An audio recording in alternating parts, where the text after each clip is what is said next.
on the logical structure of the beings and creatures that populate deep space. In general, there are three large categories that we could call semi-material or semi-material beings and creatures, and immaterial ones. Material beings constitute the most basic link in the chain of evolution of created species endowed with autonomy, intellectual reasoning and free will, although not always in possession of an anthropomorphic configuration. The different races that populate the universes are only physically distinguished from each other by its morphological features, color, height, mobility, proportions of its limbs, etc., this conformation of the head, trunk and extremities being the most widespread throughout all interstellar spaces. However, within this category there are a series of unique organic and functional morphological aspects that are very interesting, such as these beings are winged, lack any type of linden or, on the contrary, are covered by scales, macro cells of a cartilaginous type, etc. Likewise, we also find different types of viscous, gelatinous, bristly, semi-liquid skin, etc. Different ranges of body temperature needs, nutritional and physiological. Different locomotor systems are unusual, etc. In parallel, there is a wide variety of functional systems that determine, for example, that some beings breathe and others do not, that some feed on solid and liquid foods and that others do so on exclusively gaseous or energetic foods, of the type with dome or even immaterial, that have a secret waste system or that their own organism recycles and everything it consumes without the need for evacuation. And in short, there are as many prototypes as your imagination allows you to naturally house without counting the types humans that fall within the categories of the plant, animal, and mineral kingdoms. However, it is worth calculating that in general, the structure came with blood sausage, and as I told you before, it constitutes the most widespread model throughout the different universes, and in any case the beings and creatures that the inhabitants respond to a humanoid typology not very different from the one you are used to seeing, and which mostly coincides now and is identical to those known in a gym.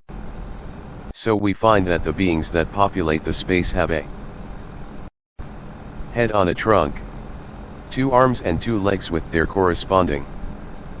appendages or fingers. In almost all cases this structure of the head occurs. It could be said that it does not always result in proportion to its height, and that although in most cases it is populated with an abundant head of hair of greater length in female beings than in male beings, resulting in this attribute being a clearly differentiating nuance. There are also beings totally devoid of it as a sign of any type of rusty peeling in the same way, and according to the perception of a being that already denounces its extremities up to their thoracic volume, can be considered abnormal according to the aesthetic canon of this world. According to this criterion, those organs with relational functions also appear different in their configuration, geologically speaking, such as the eyes, whose dimension and fields of vision can be noticeably different, or the mouth with very thin lips or even without them, not always used for feeding or for verbal communication, ears so familiar auditory, sometimes simple orifices or non-existent in some cases, etc. In general, the humanoid type that is most prevalent and that shows a greater presence to the universes is a being that is extremely harmonious and proportionate and similar to the morphological types that exist in the dive, almost always at a higher altitude with smooth, extremely soft skin and light tones that vary from pinkish white or to the cell whose organism stops its cellular aging from 30 years of age in local time. A being with a small straight hair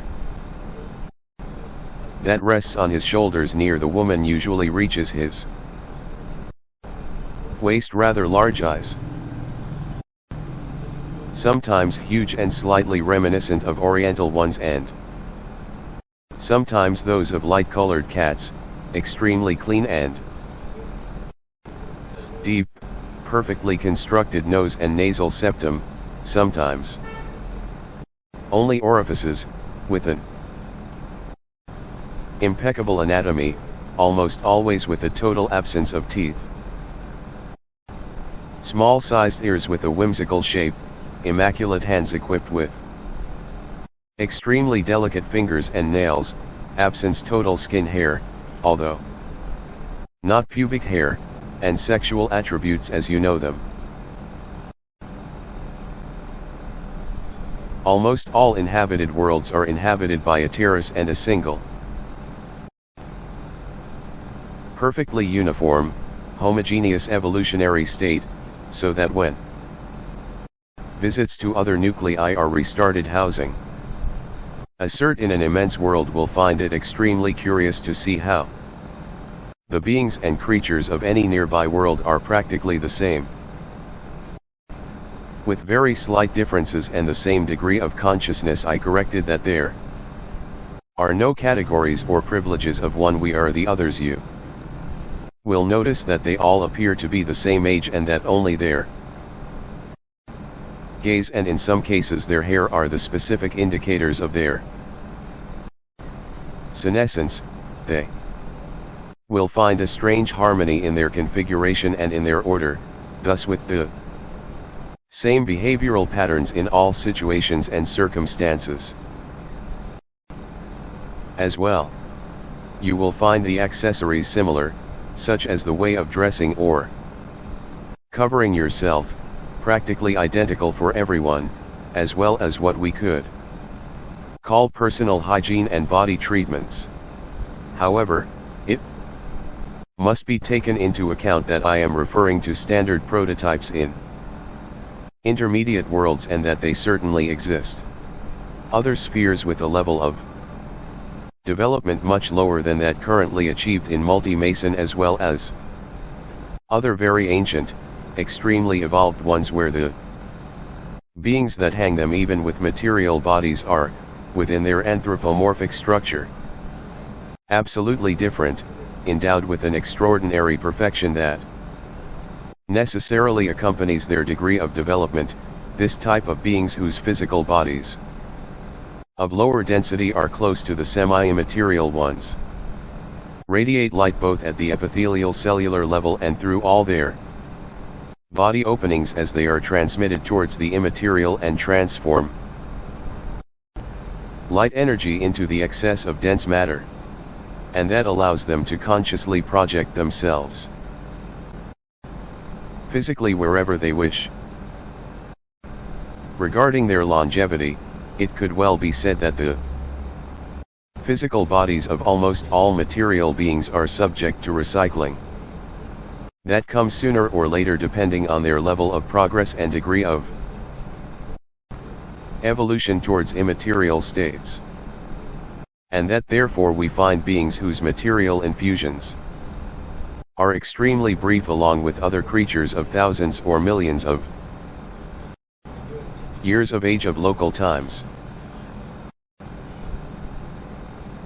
It is necessary to highlight that there is usually not the slightest contact between civilizations, with levels of development and disproportionate between them, limiting these contacts with those that are on the same plane at an evolutionary level or in stages not too far apart chronologically speaking, although it is worth noting that historically the worlds are more heterogeneous than ever and all have been considered gods, visitors who have eventually arrived in the sphere taking part in research or preservation missions, and that also and Certainly these same entities have had to manifest and self-identify as spiritual or as divinities to be more credible. Each time they have tried to transmit a message of symbolic or practical value for humanity.